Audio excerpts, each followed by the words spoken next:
Good morning to you. God bless you. You know, we're going through a little bit of a dry spell at the moment. As nice as it is, as humid as it is, sometimes we find that as Christians, we go through that bit of a dry spell as well.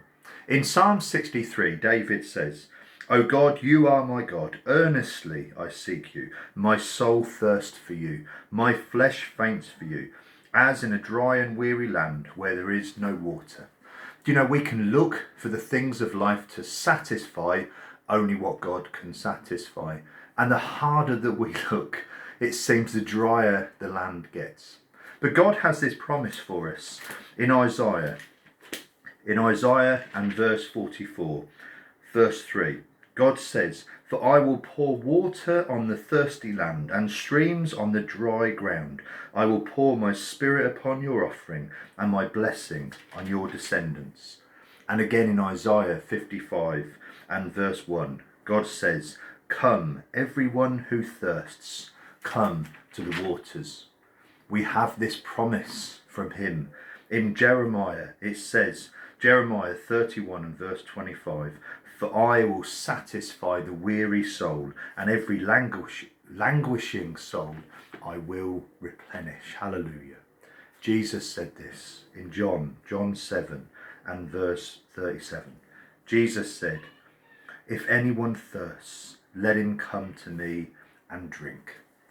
We shouldn't be looking around at the things of this world to satisfy that dryness within us, especially at the moment when we struggle because we can't have normal church meetings yet. Watch this space. We will be having some church meetings shortly. When we can't do church as we normally do, when we don't get our normal Sunday fix and our refreshment of our soul to be able to go off into the week again, so we need to start to do this differently. And sometimes if we flick on God TV or one of these other religious channels and we sit there and we're listening to some preacher going on about the 10 best ways to live your life, and we're thinking this is just not satisfying that thirst. As Peter calls them, waterless springs, mists driven by a storm. They don't satisfy that thirst. Only Jesus can satisfy that thirst. Only God can satisfy that thirst. And the place where you find that living water is here. Is here in those quiet times with God, when, as he says, the weary soul I will replenish. I will pour out water on the thirsty land.